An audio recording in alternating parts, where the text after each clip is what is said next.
참병이시오니 우리가 다 모여 신령과 진정으로 예견하이다. 여호와여 감사와 찬송과 영광을 받으시옵고 우리에게 은혜와 자비를 베푸시옵소서.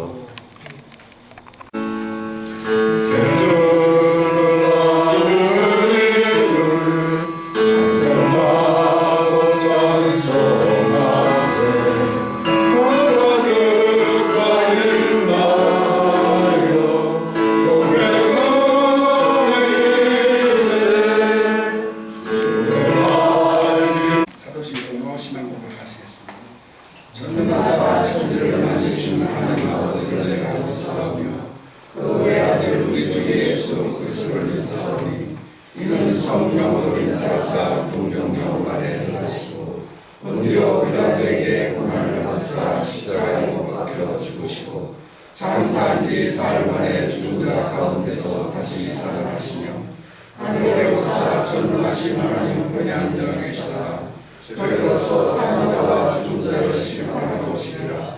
성령을 믿사오며 거룩한 공예와 성도가 서로 합하는 것과 죄를 사하여 주신 것과 몸이 다시 사는 것과 영원히 사는 것을 믿사옵나이다. 아멘. 잘 지내셨습니까? 아베 총리가 이번 코로나 사태를 맞이하고 각급 학교의 신입생들 그리고 직장인들을 위해서 위로의 이야기를 SNS라고 하는 그런 계정을 통해서 글을 썼다가 비판을 받았습니다. 그 내용인즉슨 지금 코로나를 경험하고 있는 사람들이 있는데 앞으로 이 경험이 나중에 큰 자산이 될 거라고. 근데 그런 얘기는 사실 지금 코로나가 진행되는 상황에서 그 얘기를 한다는 것은 너무 앞서간 그런 모습이 있습니다. 제가 하나님 앞에 기도하면서 이 코로나 시대에 우리에게 주시는 말씀이 무엇입니까? 그런 고민도 해봤습니다.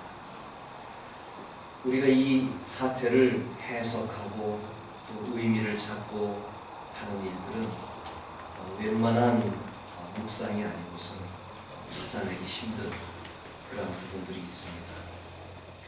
모든 이들이 지금 힘들어하고 있는 이 시절에 하나님께서 우리에게 주시는 말씀이 무엇일까 고민하면서 오늘 말씀을 준비를 해봤습니다. 얼마 전에 빌 게이츠라는 이름으로 코로나 사태에 대한 14가지 교훈이라 할까요? 그런 글이 올라왔습니다. 이 글이 올라왔을 때 목사보다 낫구나 14가지를 그렇게 건드리는 모습을 보면서 참 훌륭하구나 했는데 어제인가 얼마 전에 기사를 보니까 BBC하고 그리고 인디펜던트라는 어떤 잡지사 같은데 신문사 같은데 여기서 빌 게이츠의 코로나 바이러스 14가지 교훈은 가짜 뉴스가 나왔습니다. 그러니까 빌 게이츠는 이런 얘기를 한 적이 없다고. 그럼에도 불구하고 이 14가지를 살펴볼 때 비록 익명자가 그 유명한 사람 빌 게이츠의 이름을 빌려가지고 이런 얘기를 했다고 하는 것은 뭔가 의미를 주고 싶어하는 그런 모습이 있는 것입니다. 어떻게 하면 이 시대에 어려움을 경험하면서 사람들에게 희망을 주고 또 생각을 주고 그런 생각을 하면서 이 글을 실었는데 그 글의 내용을 잠깐 보면은 코로나로 인해서 모든 인간은 아무것도 할 수 없다 하는 것을 보면서 인간은 평등하다 그렇게 먼저 얘기를 했습니다. 평등이라는 것은 이렇게 이해하시면 됩니다. 나이 들면 다 비슷해지잖아요. 평균적이 되어버리잖아요. 많이 배운 사람이나 못 배운 사람이나 또 젊어서 멋있게 생긴 사람이나 못생긴 사람이나 나이 들면 뭐 다 거기서 거기잖아요. 우리의 모습이 거기듯이 코로나를 경험해 보니까 사람들은 다 똑같다는 겁니다. 이러지도 못하고 저러지도 못하고 그냥 다 갇혀 지내는 그런 모습을 얘기했습니다. 그리고 인간의 평등에 대해서 얘기할 뿐만 아니라 인간은 참 짧음에 대해서도 얘기했고, 과거에는 사치품을 사려고 부자들이 노력을 했는데 좋은 TV, 좋은 에어컨, 또 집안에 좋은 시설들, 이런 사치품에 대한 관심이 많았는데 코로나 때문에 필수품에 대한 관심이 많아졌다. 물이라든가 음식이라든가 약이라든가, 우리는 필수품만 있으면 살아가는데 과거에는 너무나 사치스러운 그런 것들을 우리가 생각해왔다 하는 것입니다. 여러분, 전쟁이 나면 사치품 아무 소용이 없습니다. 사실 돈도 소용이 없습니다. 우리 한국은 경험을 다 해봤습니다. 전쟁 경험도 해봤고 가난의 경험도 해봤고 다 해봤기 때문에 무엇이 소중한 것인가를 우리는 알고 살고 있습니다. 이러한 시대에는 사치품보다는 필수품, 그 유럽과 미국에서 사재기가 일어났잖아요. 결국 화장지가 귀한 거예요. 우리에게 필요한 음식물이 귀한 겁니다. 그리고 이번 사건을 통해 인간의 훌륭함이 뭔지를 생각을 해보게 됐는데, 어떤 사람은 이기적인 모습도 보여주고 어떤 사람은 나누고 베풀고 희생하는 모습도 보여주고, 인간의 훌륭함이 무엇이냐, 이걸 한번 생각을 해보게 되고, 또 중요한 지적이 이 사건은 새로운 시작이 될 수도 있다. 우리는 이 사건이 언제 끝날 줄 모릅니다. 우리 마음으로 2주간 사회적 거리두기 하면 되겠지, 지금 또 다시 2주간 사회적 거리두기 하면 되겠지 생각하는데, 이게 한 달이 갈 수도 있고 6개월이 갈 수도 있고 1년이 갈 수도 있고, 만약에 이 질병에 대한 치료약이 개발되지 못하면 2년이 갈 수도 있는 거예요. 그래서 우리는 이 사건을 보면서 새로운 시작이 뭐냐, 이 환경 속에서 살아가는 사람들의 모습이 뭐냐 생각을 해보게 된다고 하는 것입니다. 그리고 또 한 가지가 환경을 생각하게 된다. 지금까지 환경을 마음대로 썼는데 나무도 베고 물도 마음대로 오염시키고 공기도 오염시키고 이러고 살아왔는데, 이번 경험을 해보니까 환경의 문제를 생각을 하게 된다, 그 얘기입니다. 지난 주간에 저는 큐티를 하면서 신명기서를 봤는데, 거기에 먹어야 할 음식과 먹지 말아야 될 음식에 대한 본문이었습니다. 이 본문을 쭉 보는데 그 동물 가운데 박쥐가 나오더라고요. 박쥐는 먹지 말 걸로 나와 있습니다. 그래서 중국 우한에서 시작된 코로나19가 이게 사람이 박쥐를 먹으면 말미암아 이게 병이 생기지 않았느냐, 이렇게 진단이 일단 나왔거든요. 그게 정확한지 아닌지 모르지만 그런 진단은 한번 나왔어요. 그러면 하나님께서 먹는 문제를 건드려줬다면 이 부분에 대해서 우리가 좀 생각을 해야 되고, 여기서 더 뛰어넘어가서 이 환경을 우리가 이대로 가져가다가는 이게 문제가 있지 않느냐. 우리는 중국하고 근접해 있다 보니까 중국이 경제 대국으로 발돋움하면서 공장을 가동시켰단 말이에요. 그래서 봄철만 되면은 우리는 매연으로 인해서 어려움을 당하고 있고, 또 중국 국경에는 여러 지역엔 사막이 많아요. 그래서 바람이 한번 불면 우리나라로 다 끌고 와서 황사 문제가 생겨나는 거예요.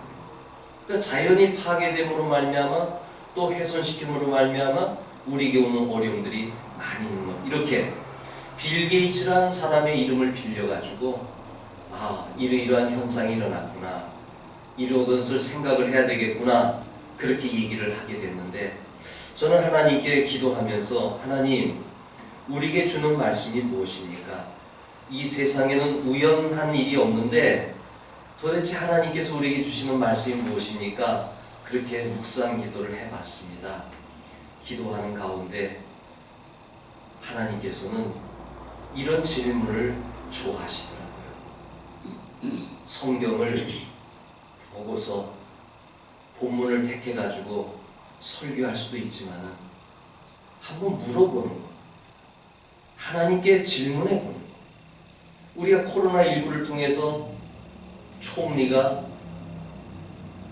공개적으로 얘기하는 그 얘기만 귀담아 듣고서 어려워할 것이 아니라 우리 그리스도인들은 과연 하나님께서 이러한 시대에 뭘 말씀하고 계시는 것일까? 그렇게 질문해보는 것. 내 신앙생활은 어떻게 해야 될 것인가? 나는 지금까지 하나님과 어떤 관계 속에 살아왔는가? 이런 질문 자체를 하나님이 좋아한다는 느낌을 받았어요. 왜 기도하다 보면 그런 포근한 느낌이 올 때가 있잖아요. 마음이 확 열리는 느낌이 들 때가 있고, 그리고 나를 감싸는 느낌이 들 때가 있고. 그래서 이번 설교를 준비하면서 그런 느낌을 받으면서 4가지가 떠오르게 되었습니다. 첫째는 코로나 상황은 모든 활동을 정지시키지 않았습니까? 그래서 하나님께서 원하시는 것은 첫째로 너희들의 인생에 있어서 그냥 달려만 왔는데 한번 브레이크 좀 한번 밟아봐라. 그런 마음이 드는 거예요. 우리는 정말 뭐든지 미래만 바라보고 살아왔습니다. 잘 되고 축복받고 은혜 받고 그렇게 뭐든지 발전되는 것만 생각하며 살아왔는데 이 발전에 대한 브레이크를 한번 밟아보라 하는 것입니다. 우리는 전염병을 옮거나 또 옮겨받거나 그런 상황 속에서 우리가 지금 하고 있는 것은 대순대로 제한적인 접촉을 하고 있다. 이 제한된 모습 속에서 아무것도 할 수가 없습니다. 지난 주간에 잠실에 잠깐 볼 일이 있어 다녀왔는데 그 잠실에 석촌호수가 있습니다. 거기에 바리게이트를 다 쳐놓고서 들어가지 못하게 하는 거예요. 봄은 왔는데 개나리, 진달래, 벚꽃은 피었는데 그 호수 주위로 예쁜 꽃들이 피었는데 그 안에 들어가지를 못하는 거예요. 봄이 왔는데 우리에게는 아직 봄이 안 온 거예요. 마음대로 못 사는 거예요. 가고 싶은 데도 못 가고 만나고 싶은 사람도 못 만나고 지금 이러고 살아가고 있는 겁니다. 모든 것이 마비가 됐는데 경제가 지금 마비되고 있잖아요. 학교 교육이 마비가 되고 있잖아요. 제 친구 아들이 사업을 하는데 가게를 한 4개를 하고 있어요. 돈을 벌 때는 잘 벌었어요. 집도 사고 그 30대 초반의 아이가 사업을 잘 해가지고 거기 처음에 PC방도 해보고 그 다음에 코인 노래방도 해보고 그리고 커피숍도 해보고 그리고 헬스 1:1 PT라 그래가지고 트레이닝 하는 것도 해보고 이렇게 해가지고 돈을 좀 벌었어요. 근데 이번 코로나 때 하나가 문을 닫았어요. 지금 PT, 헬스 하는 게 문을 닫았어요. 사람이 오지 않아. 지금 2번째로는 이제 코인 노래방에 문제가 생기기 시작하는 거예요. 사람들이 접촉하지 못하도록 되어 있으니까. 그러면은 하나를 접었을 땐 괜찮은데 4개 사업체에서 하나를 접었을 때 괜찮은데 이제 2개가 접으면 어떻게 돼요? 이제는 세만 나가는 거예요. 세만, 월세만. 그러니까 우리의 모든 면에 있어서 발전하는 그 부분이 이제는 정지가 돼버려요. 뭐 어떻게 해야 될지 모르는 거예요. 요즘 활기를 띠고 있는 거는 국회의원 선거를 앞두기 때문에 정치하는 분들만 좀 바쁘신 것 같은데 그 외에 경제, 사회, 문화, 우리 기독교, 종교 이런 부분까지 다 제약을 받으면서 어떻게 할지 모르는 거예요. 이럴 때는 우리는 홍해 앞바다가 생각나지 않습니까? 가만히 서서 여호와께서 어떻게 행하시는가를 봐라. 이제 한번 브레이크를 걸어놓고 하나님께서 지금 우리에게 하시는 말씀이 뭘까? 내 삶에 있어서도 어떤 홍해와 같은 장벽이 걸렸을 때 가만히 서서 어떻게 해야 되나? 저는 목회를 하다가 부딪히는 부분이 있습니다. 막히는 부분이 있습니다. 그때 하나님이 주시는 마음이 뭐였냐면 제 경험이 그렇습니다. 사방이 막혔을 때 한번 새를 생각해 보라고 하는 거예요. 새가 새장에 갇혔을 때 어떻게 하겠느냐? 발버둥 치고 나가려고 궁리하고 노력하다 보면 상처만 남지 않겠느냐? 그럴 때는 가만히 있어봐라. 한번 가만히 있어서 기다려봐라. 그래서 저는 막히고 어렵고 힘들 때는 가만히 있을 때가 많습니다. 가만히 하나님의 음성도 귀 기울여보고 성경을 보면서 은혜 받기 위해서 노력도 해보고, 이렇게 우리가 이렇게 막힌 시대에서는 좀 가만히 서서 브레이크를 잡는 가운데 하나님의 음성을 한번 귀담아 볼 필요가 있다고 하는 사실입니다. 왜냐하면 사회와 과학은 늘 발전을 말하지만 영원한 발전이 없습니다. 저는 로마 제국을 참 좋아했습니다. 거기에는 생각하는 것을 많이 주니까요. 로마 제국의 흥망성쇠를 읽으면서 아, 이렇게 국가가 흥하기도 하고 망하기도 하는구나, 그런 걸 봤습니다. 그런데 오늘날 로마 제국은 없습니다. 영원한 것은 없습니다. 대기업이 어떤 줄 아십니까? 대기업도 100년 이상을 넘어가는 기업이 없더라고요. 통계가 그렇게 나왔어요. 과거에 노키아라는 회사가 있었는데 그 회사가 아주 약해졌어요. 과거에 후지 필름이 있지 않았습니까? 우리는 카메라로 찍던 시절에 그 회사는 잘 나갔지만, 그러나 지금은 필름이 필요 없는 시대가 됐잖아요. 그래서 영원한 게 없다는 거예요. 늘 새로운 게 나오니까. 제가 삼양교회 부목사로 있을 때 필름 회사라는 장로님이 계셨습니다. 너무나 잘 나갔습니다. 그때가 90년대 초반이었으니까.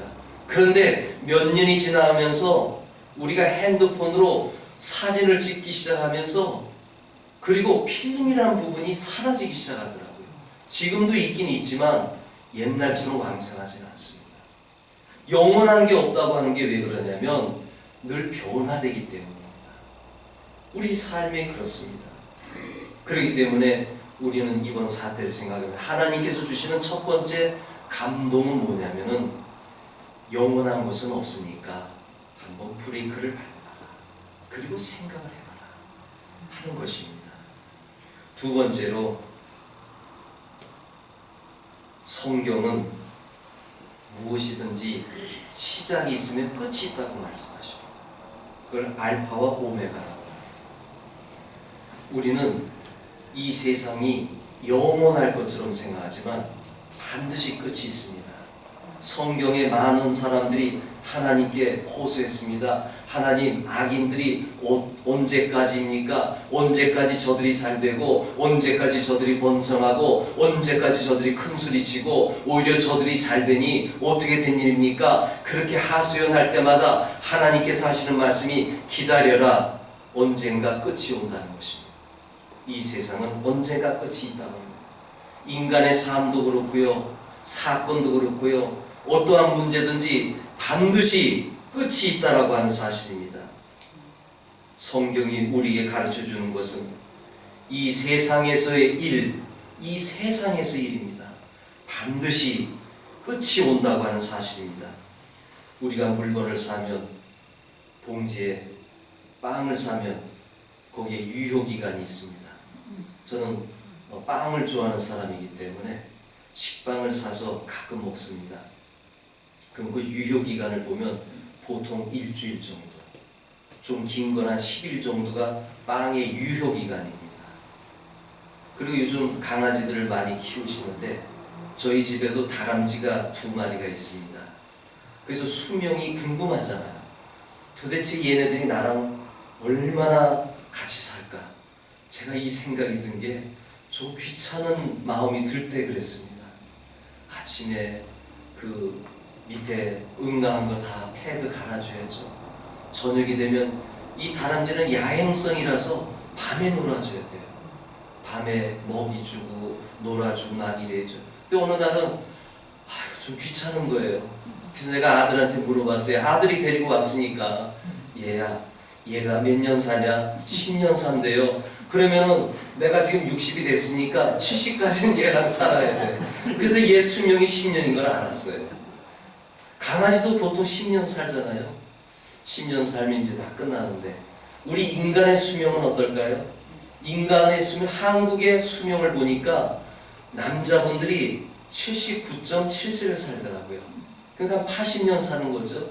여자 수명이 84.7세인가 그래요. 그러니까 85년 사시는 거죠. 그러니까 인간의 수명도 이게 한계가 있는 거예요.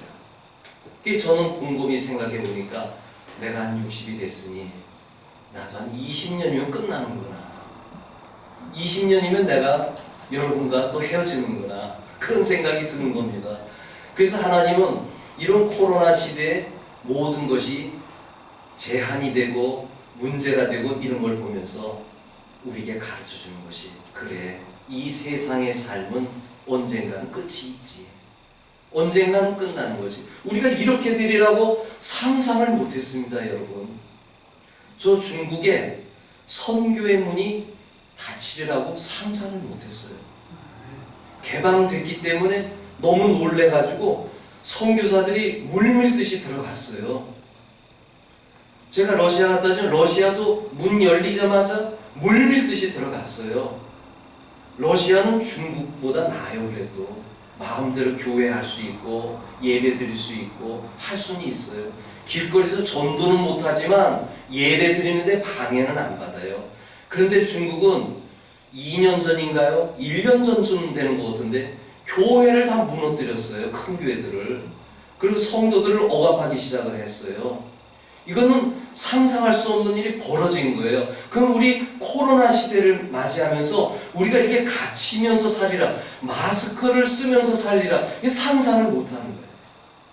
이런 걸 보면서 우리는 더 겸손해지고, 아, 사람이란 유효인간이구나, 유효성이 있구나, 한계가 있구나, 이걸 생각하면서 우리는 살아가야 된다 하는 것을 말씀하고 있습니다. 그래서 오늘 본문에 강건하면 70, 더 강건하면 80, 그렇게 말씀을 하고 있습니다. 세 번째로 생각한 건, 이러한 때에는 하나님을 생각하게 만드네요. 하나님을 한번 생각해보라고. 러시아가 공산주의가 벌어지고 가난해지고 그리고 고르바초프가 문호를 개방하게 되는 그 과정에서 어떤 일이 일어났냐면, 왜 문호를 개방했냐면 배고파서 문호를 개방한 거예요. 이대로 가다가는 나라가 망하겠다. 그래서 고르바초프는 선한 마음으로 러시아 문호를 개방한 겁니다. 그런데 그 당시 술을 많이 드시던 옐친 그분께서 대통령이 되면서 문호를 개방하면서 어떤 일을 했냐면, 고르바초프의 생각은 뭐였냐면은 러시아는 큰 덩어리이기 때문에 이게 소유주라 그래가지고 각각 이게 자기 기능이 있는 겁니다. 어느 지역은 우주 산업으로 개발이 돼야 되고, 어느 지역은 석유라든가 이런 게 많이 있고, 어느 지역은 농업을 하게 되고, 어느 지역은 과학이 발달하고, 이런 식으로 각 지역마다 이게 개발을 해놓은 겁니다. 근데 옐친이 이거를 무너뜨린 거예요. 예를 들어 중앙아시아가 다 독립이 됐잖아요. 그걸 독립시키니까 국가의 기능이 마비가 돼버린 거예요. 고르바초프는 이걸 다 끌어안는 가운데 나라를 개방해가지고 잘해보려고 하는 건데, 옐친이 철없게 그걸 다 분리 독립을 시켜주는 바람에 러시아는 핵심들을 잃어버린 거예요. 농사를 지어야 되는데, 여러분, 그 땅은 넓지만 농사 지을 수 있는 땅이 그렇게 많지가 않습니다. 근데 그걸 다 개방시켜 독립을 시켜버린 거예요. 이러는 가운데 힘들어진 겁니다. 제가 이 말씀을 드리는 이유는, 우리가 이 세상에 살아가면서 생각하지 않은 일들이 일어난다. 러시아는 지하자원 때문에 지금 살고 있는 거예요. 근데 우리는 중국에 갑자기 선교가 문이 닫혀지게 되고, 그리고 우리 한국이 코로나 사태 때문에 사람들의 활동이 제한을 받게 되고, 이건 상상할 수 없는 일이 일어나게 됐는데, 이럴 때 사람들은 한계를 경험하면서 누구를 찾게 되냐면 하나님을 찾게 되는 거예요. 그래서 러시아가 개방될 때 거기에 유명한 문학 작가가 있었는데, 솔제니친이 그런 얘기를 하는 거예요. 왜 러시아가 이렇게 됐느냐? 우리는 하나님을 잃어버렸기 때문이다. 그런 얘기를 한 겁니다. 이번에 이탈리아에서 전염병 환자가 많아질 때 어느 무신론자 외과 의사가 그런 얘기를 한 거예요. 왜 이런 일이 일어났느냐? 자기는 무신론자였다는 거예요.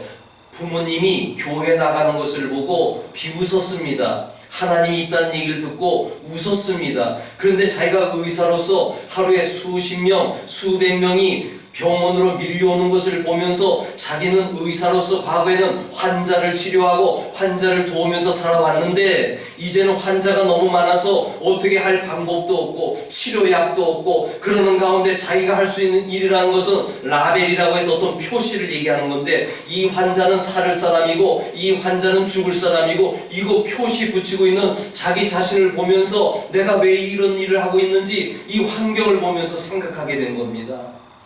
그러면서 우리에게는 이제는 아무것도 할 수 없으니까 하나님을 필요로 합니다. 그 글을 올렸습니다. 아무것도 할 수 없을 때 우리는 하나님을 봐야 됩니다. 이게 하나님께서 지금 우리에게 주시는 말씀이 아닐까 생각합니다. 더 하나님을 바라보라. 하나님께서는 불가능한 일이 없으시니까 우리의 잘못 때문에 이 일이 생겼는지 모르겠지만 하여간에 이러한 일이 있으니 우리는 하나님께 의지해서 하나님 전염병이 빨리 사라지게 해주세요. 그렇게 기도하는 것입니다. 저와 여러분들이 이러한 시대에 더 하나님께 나아가시길 바랍니다. 마지막으로 한 가지를 더 말씀드리면은 이러한 때 인간이 무능함을 경험할 때 하나님과 함께 사는 훈련을 우리는 해야 됩니다. 하나님은 우리가 이 절망 속에서 어떻게 해야 할 것이냐? 여러분들도 절망을 한번 경험해 봤을 것입니다. 제가 아까 절망에 대한 개인적인 얘기도 했지만 그때 가만히 있어서 하나님을 바라보는 그런 가운데 하나님께서 주시는 은혜는 뭐냐면은 하나님과 함께 살겠느냐 하는 거예요. 너 나를 끝까지 의지할 수 있느냐 하는 거예요. 잘 될 때도 하나님 의지하고 아무것도 안 될 때도 하나님 의지하고. 그러니까 하나님은 내가 편안하고 잘 살아갈 때 하나님도 있지만은 생각해보세요. 지금 코로나 때 아무것도 못하잖아요. 이러한 때에도 하나님 의지하는 거예요. 저 북한에 혹시 그리스도인이 있다면 그 그리스도인들이 그 기나긴 그 세월 동안 하나님과 함께 살아갈 수 있는 거예요. 저 중국 땅에 저기 지금 선교사들 다 쫓겨나왔는데 저 땅에서 기독교인으로 살아갈 때 어려움도 많이 있는데 그 기독교인들이 정말 하나님과 함께 살아갈 수 있는 거예요. 그거를 이 시대에 하나님 말씀하시는 것 같습니다. 우리가 알곡과 가라지 성경 말씀이 있잖아요. 하나님은 알곡을 원하시고 쭉정이는 원하지 않는데 우리가 알곡이 되어서 하나님을 더 붙잡고 나가면 하나님께서 우리를 더 사랑하시고 인도하시리라고 보는 것입니다. 그래서 구약성경의 에녹 하나님과 함께 동행하더니 하나님이 데려가심으로 세상에 있지 아니하더라. 이 말씀처럼 우리는 에녹처럼 살아야 됩니다. 그리고 에녹처럼 산 대표적인 사람이 다윗입니다. 그가 목동 시절에도 하나님과 함께 살았고 왕위에 올라갔을 때도 하나님과 함께 살았고 그리고 그가 사울 왕의 낯을 피해서 도망 다닐 때도 하나님과 함께 살았고 끝까지 하나님과 함께 산 사람이에요. 그리고 그가 큰 잘못을 저질렀 때도 침상에 눈물을 흘리며 회개하는 한이 있더라도 하나님과 함께 살려고 노력했던 사람이에요. 그러기에 다윗은 훌륭한 사람인 것입니다. 결론적인 말씀입니다. 저는 코로나를 보면서 하나님께 질문을 했고 또 이러한 네 가지가 마음으로 떠올라서 오늘 여러분과 함께 나눠봤습니다. 사랑하는 성도 여러분, 다시 한번 반복을 해보면 코로나 상황은 우리 모두를 정지시켰기 때문에 한번 여러분 인생에 달려가는 길을 한번 멈추어 서서 하나님과 한번 대화를 해보시기 바랍니다. 그리고 또한 우리는 반드시 끝이 있다는 걸 생각하고 유효 기간이 있다는 걸 생각하면서 우리 인생을 한번 잘 정리해 보시길 바랍니다. 그리고 또한 세 번째로는 하나님을 생각하시기 바랍니다. 우리가 아무것도 할 수 없을 때 이 한계 속에서 하나님을 더 귀하게 생각하시길 바라고, 마지막으로 하나님과 함께 이 세상을 살아가시길 바랍니다. 그러면 이번 코로나 사태가 저와 여러분들에게 오히려 영적으로, 삶으로 더 높은 단계로 인도하실 것입니다. 기도하겠습니다. 은혜가 많으신 아버지 하나님, 우리는 답답하고 힘든 상황에 처할 때가 있습니다. 코로나 사태뿐만 아니라 우리의 인생을 살아갈 때 그러한 모습이 있을 때도 있습니다. 아버지 하나님, 우리가 오늘 말씀을 기억하면서 하나님을 기억하게 하여 주시옵소서. 하나님과 함께 인생을 설계해 나가게 하여 주시옵소서. 분명히 하나님을 의지하고 나가면 하나님께서 새 길도 열어주시고 우리에게 바른 길로 인도하여 주실 줄로 믿습니다. 특별히 여기 상도교회 교인들, 저들은 오랜 시간 동안에 한계 상황에 도달했습니다. 어디로 가야 할지를 모르고 있습니다. 동서남북 사방이 막혔습니다. 그러나 우리는 하나님 붙잡고 살아갑니다. 하나님을 의지하며 살아갑니다. 아버지 하나님께서 우리를 붙잡아 주실 줄로 믿습니다. 축복해 주실 줄로 믿습니다. 우리의 기도를 들어주실 줄로 믿습니다. 반드시 끝날이 올 줄로 믿습니다. 반드시 하나님의 역사가 있을 줄로 믿습니다. 우리가 이 믿음을 가지고 용기를 내어서 한 걸음 한 걸음 걸어나가게 하여 주시옵소서. 이 답답한 시대 속에서 우리에게 인내를 더하여 주시고 성령님께서 우리의 마음을 붙잡아 주셔서 성령 충만한 가운데 이 어려운 상황에서도 주님과 함께 걸어가는 기쁨을 누리게 하여 주시옵소서. 예수님의 이름으로 기도하옵나이다. 아멘.